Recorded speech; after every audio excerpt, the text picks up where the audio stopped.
É sempre muito bom estar aqui e trazer alguma mensagem, alguma pregação, algo que vai fazer a gente refletir e realmente conduzir a gente para um caminho mais próximo de Deus, né? E hoje eu queria comentar um pouco e trazer isso com vocês sobre essa visão que a gente tem de Deus, que é um Deus, como a gente leu no Salmo ali 139, que está sempre com a gente, não importa onde a gente vá, e como a gente tem que enxergar Deus, né? Porque a gente tem algumas maneiras de enxergar Ele, mas o que eu quero trazer para hoje é como a gente aprendeu a enxergar Deus, achando que Ele enxerga a gente de um jeito meio maldoso, meio vamos fazer justiça, vai cair fogo e os pecadores têm que morrer, né? E acabar com tudo e tal. E como a gente colocou essa imagem em Deus, né? Então, o que eu quero começar a ler com vocês, para a gente já chegar nessa reflexão, começa em Gênesis 2.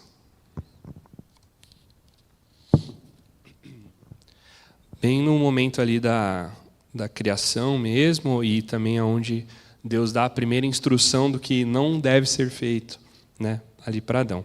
Então, eu quero ler primeiro Gênesis 2, do versículo 15 em diante. Tá? O Senhor Deus colocou um homem no jardim do Éden, para cuidar dele e cultivá-lo. E o Senhor Deus ordenou ao homem: coma livremente de qualquer árvore do jardim, mas não coma da árvore do conhecimento do bem e do mal, porque no dia que você dela comer, certamente você morrerá. Vou parar por aqui, essa parte todo mundo já sabe, só queria ler para deixar gravado aqui na nossa mente. E vou voltar agora, vou avançar agora para o capítulo 3, versículo 1, tá? Onde ocorre o relato da queda, onde começa a tentação, e a gente consegue trabalhar nessa ideia, tá? Então, no capítulo 3, versículo 1, a gente lê: Ora, a serpente era o mais astuto de todos os animais selvagens que o Senhor Deus tinha feito. E ela perguntou à mulher: Foi isso mesmo que Deus disse? Não comam de nenhum fruto das árvores do jardim? Respondeu a mulher à serpente: Podemos comer do fruto das árvores do jardim. Mas Deus disse: Não comam do fruto da árvore que está no meio do jardim e nem toquem nele, do contrário, vocês morrerão. Disse a serpente à mulher: Certamente não morrerão. Deus sabe que no dia que dele comerem, seus olhos se abrirão, e vocês, como Deus, serão conhecedores do bem e do mal. Quando a mulher viu que a árvore parecia agradável ao paladar e era atraente aos olhos, e além disso desejável para se obter discernimento, tomou-se o fruto, comeu e deu ao seu marido, que comeu também. Os olhos dos dois se abriram e perceberam que estavam nus. Então juntaram as folhas de figueira para cobrir-se. Eu tenho alguns pontos referente a essa história, né, da queda que me levam a pensar. Primeiro, Deus dá a instrução a Adão e não a Eva. A Eva nem estava na história ainda quando a instrução da árvore, né, de não comer do fruto estava lá. Ou seja, a Eva provavelmente ouviu que ela não poderia fazer aquilo através de Adão e não através necessariamente de Deus. Então, eu acredito que essa quebra de confiança do que é dito, do que eu posso ou não posso fazer, na verdade não veio efetivamente do que Deus disse a Eva, mas sim ao que ela aprendeu ali com Adão. Isso citando a cronologia aqui dos versículos, né?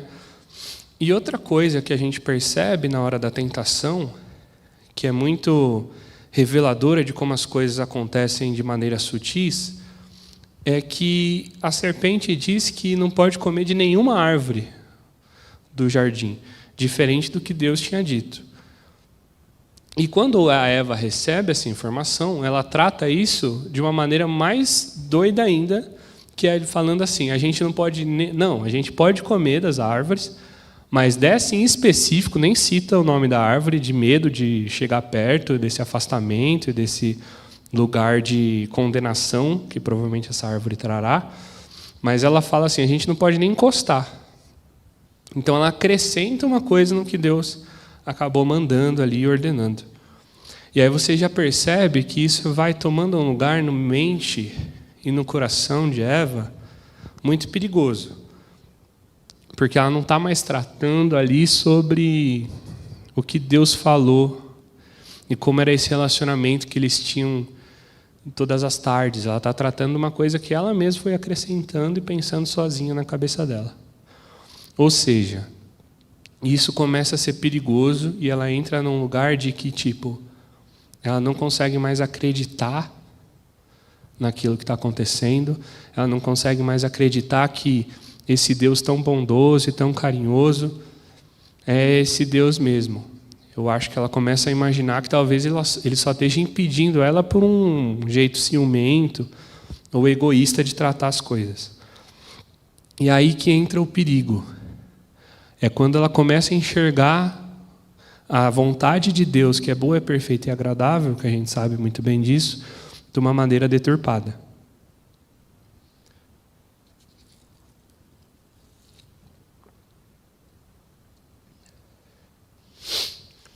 Então, a gente percebe aqui que o que acontece é que a ideia de comer do fruto já entrou no coração e na mente de Eva. Já não tem mais volta, vamos dizer assim. Essa tentação, essa vontade de fazer o que é errado, o que é proibido, já invadiu. E eu lembro de várias coisas, e você pode lembrar da sua vida aí, eu posso lembrar da minha, de momentos que a gente não podia fazer alguma coisa só porque nossos pais falaram assim, não faça. Não te dá explicação, não te dá uma razão, não pensa com carinho no que você vai achar. É só um não faça porque é melhor assim. E como isso, dentro do nosso coração humano, gera um lugar de curiosidade cruel, assim. Porque a gente entende que a gente não pode pôr o dedo na tomada porque a gente vai levar um choque. Mas a gente, às vezes, não entende porque a gente não pode, passar de um determinado ponto sem atravessar, sem pedir permissão. Então, esses lugares vão começando a ficar perigosos e a gente vai percebendo que, em alguns segundos, a gente já está tentado a fazer o que a gente está curioso para fazer e vai dar ruim. Então, é nesse momento que uma criança vai lá e, por conta desse desconfiança ou de não ter entendido direito e esse mix de curiosidade, vai colocar realmente ali o dedo na tomada e vai levar um choque. E aí, depois desse momento, não há mais o que ser feito. O choque já foi dado, a criança já está chorando, já está tudo errado. E isso é o que acontece nesse relato da queda. Depois de deturpar a imagem que a gente tinha sobre o que era bom para nós e perder a confiança nesse pai cuidadoso e amoroso, a gente cai num lugar de pensar, esse cara aqui só está tentando me controlar, então eu vou fazer o que eu quero, porque ele tem medo do que eu posso me tornar quando eu consumir esse fruto. Então, quando eles comem, uma coisa interessante acontece, e é uma coisa que eu levo muito para a minha vida de fé, no geral, quando eu volto sempre para a queda, os olhos deles viram, a gente está nu. Eles já estavam nus antes. Não é como se tivesse sumido a roupa e eles perceberam. Eles já estavam nessa situação de nudez. E o que muda para eles ficarem com vergonha? O que muda depois disso? O jeito que eles enxergam aquela situação. E, de novo, é sempre o jeito que a gente enxerga a coisa. Porque, por exemplo, eu não sei, e eu não sou especialista para tratar do assunto, mas eu penso, talvez o Adão ele tenha olhado de uma maneira errada para Eva. Olhou pensando nela num corpo e não na sua esposa, que Deus criou para um prazer mútuo. Às vezes olhou como realmente um objeto, e ali começa esse lugar. Às vezes a Eva olhou para algo do Adão diferente. E essas visões, e eu não estou falando só em relações sexuais, mas o jeito que a gente olha para o outro ser humano muda a partir do momento que entrou o pecado na Terra. Então, a nossa lente sobre aquilo muda. E o que a gente logo pensa em fazer? Se a minha visão mudou, eu tenho que tampar, né, o que está me fazendo pensar desse jeito, o que está me fazendo se sentir assim. E aí eles se cobrem e falam, agora está tudo certo. Nos adornamos, cobrimos aqui nossas imperfeições, me livrei do pecado, porque se eu não enxergo não é pecado, porque a gente está escondendo, né, o que está verdadeiramente dentro do nosso coração. Isso é um reflexo hoje em dia do que a gente fala assim, putz, acabei de cometer um erro e graças a Deus que ninguém viu, né? Porque tá tudo bem. Se ninguém vai me julgar, se ninguém vai achar que eu falhei, se ninguém vai me criticar, tá tudo certo. Eu só encobri, eu me adornei, eu fiz essa camada de perfeição, entre aspas, né? O pastor João está tratando de perfeição de uma maneira muito coerente, né? Mas essa perfeição que estou querendo dizer, essa aparente perfeição, né? Onde a gente tenta fantasiar o nosso bem e ficar escondido em cascas. Então a gente percebe o quê? Que o primeiro passo não é refletir e pensar sobre onde está o erro, é simplesmente se adornar, se esconder. Tanto que quando Deus vai chegar de novo e eles ouvem os passos, que era para ser um momento de alegria, e amor, e cuidado, e comunidade, eles ficam com medo. E observa como isso é triste e duro. O cara que você mais ama na vida, e que você gosta de estar perto, e que só te faz bem, você cometeu um erro, e agora você tem medo dele. De novo, o que mudou? Deus ia chegar lá para conversar com eles, e amar eles, e ficar com eles. E aí, eles acham que Deus já vai ficar irado, e que vai acabar com tudo, e já fica com medo, e já se cobre, e já se esconde, e foge. Então, o jeito da gente pensar em como Deus é nesse lugar de amor e revelado em Cristo. Deus não mudou, entendeu? Quando Deus traz seu Filho para a terra para se sacrificar por nós, em amor, e que aquela justiça, a ira foi ali consumida, isso já está sendo tratado no Éden. Ou seja, aquele Deus que ia chegar ia ser o Deus de amor. O que mudou era a visão que Adão e Eva tinham dele. Eles já estavam perdoados. Essa é a loucura do Evangelho, do sacrifício de Cristo.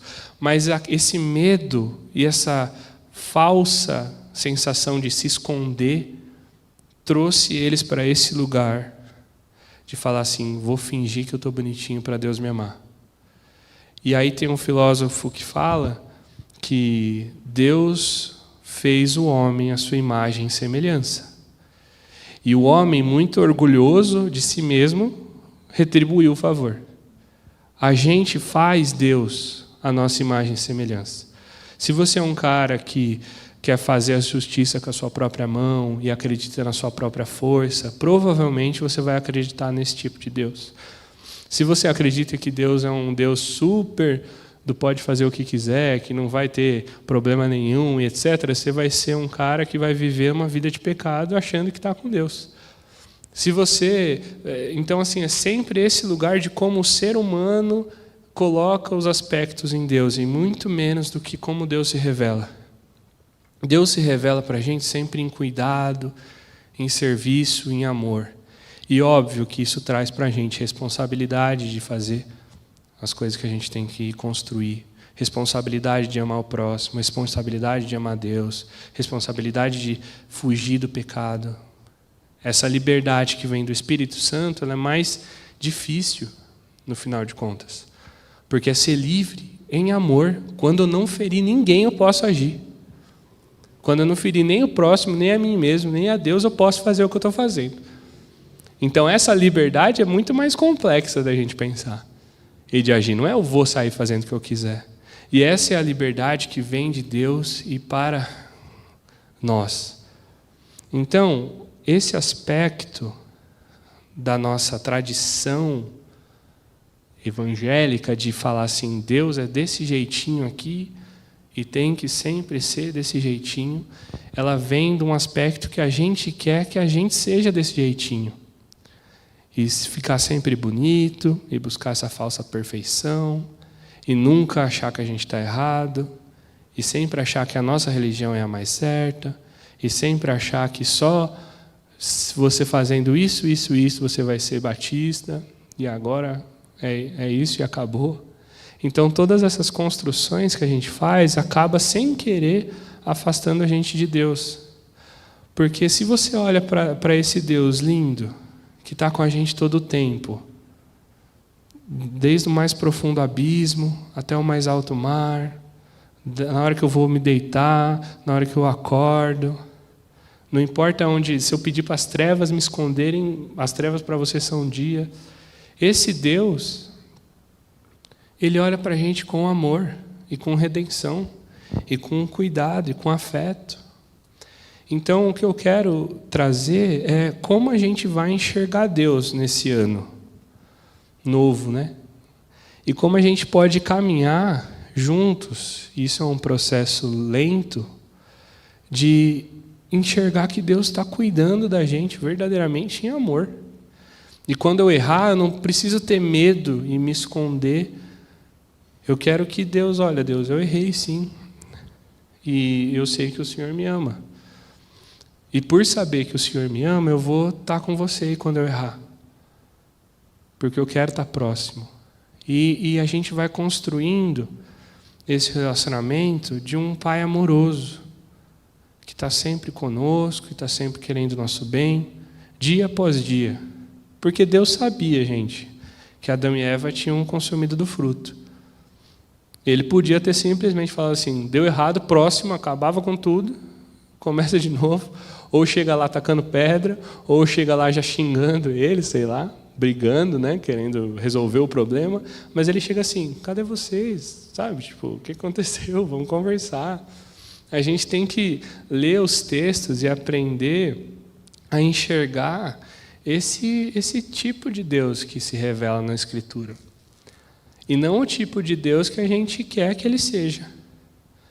Perfeito no sentido falso da perfeição, né? Que se parece perfeito, um ouro falso, mas como um Deus que se revela nos pequenos detalhes e nos pequenos abraços e nas pequenas relações. É isso que eu venho pensando muito por esse ano, né? Que virá, que já chegou, na verdade, né? Mas que Ele consiga trazer mais essa visão para mim e para todos, que Deus enxerga muito além do que a gente está aparentando ser.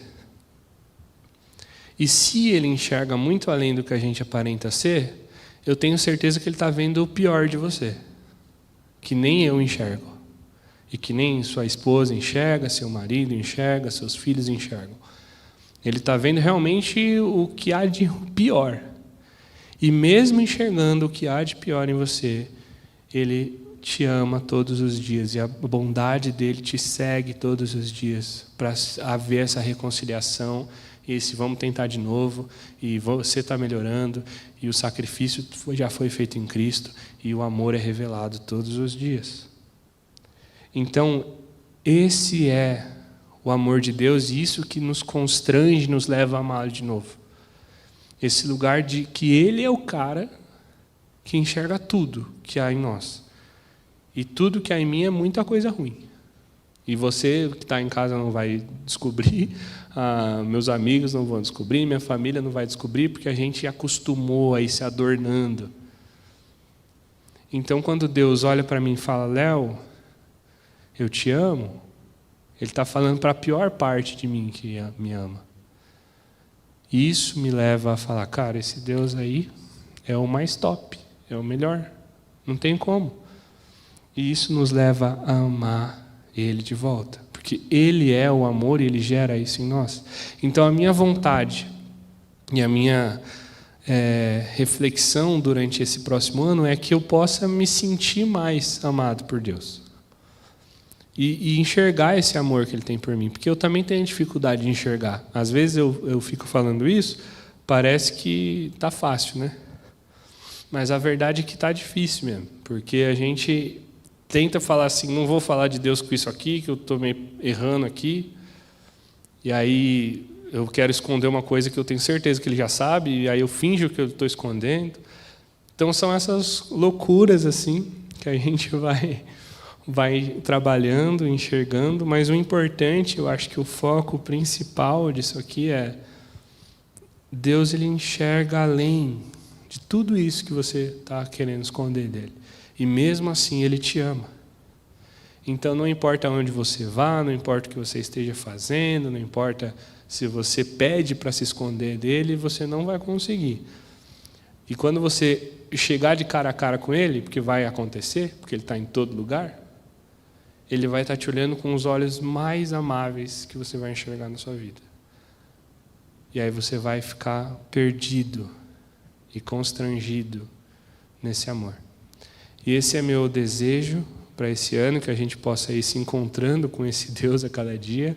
Quando a gente realmente pensar que, agora ele vai me odiar, ele se revele em amor para nós, para que a gente faça esse ciclo de amor e que a gente possa depois poder fazer isso com um amigo nosso que errou com a gente, aí ele vai falar, o Léo agora vai acabar comigo porque eu fiz uma cagada.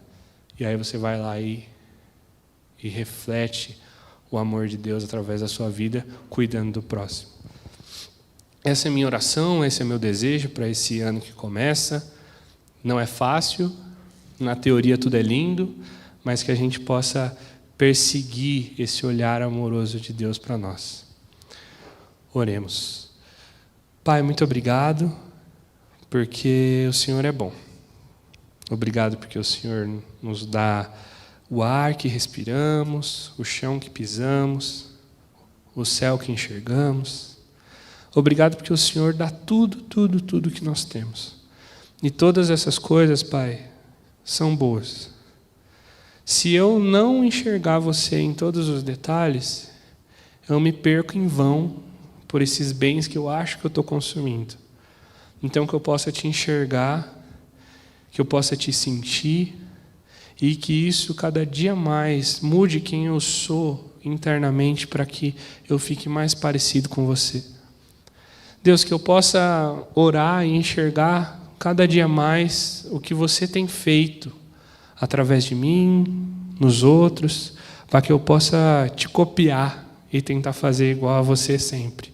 Que a gente possa ter uma relação tão próxima com você, que eu vou fazer o que o Senhor me pede para fazer. Onde o Senhor se move, eu quero me mover junto, Pai. Que a gente possa estar junto nessa conexão e que o Senhor possa se revelar para mim a cada dia mais. Que o Senhor possa nos abençoar, nos proteger, nos levar bem para casa, nos dar uma boa noite de sono. Que o Senhor possa cuidar de todos os detalhes daqui até o final de nossas vidas, Pai. Te entrego toda a minha vida, te entrego todo o meu amor, e que o Senhor possa realmente mudar os nossos jeitos de enxergar a Tua face. Que quando a gente leia novamente o Salmo 139, a gente não leia com um olhar de um Deus raivoso, de um Deus que está preparado para cumprir a sua justiça divina, mas que a gente olhe para um Deus que está olhando para a gente com amor. Que a gente olhe verdadeiramente para esse lugar onde toda a justiça e toda a ira já foi em Cristo. E agora a gente só tem que te enxergar e te aproveitar de um jeito diferente. Que a gente possa ler os textos bíblicos assim, que a gente possa viver isso verdadeiramente, Pai. É isso que eu peço, oro e te agradeço. Em nome de Jesus. Amém.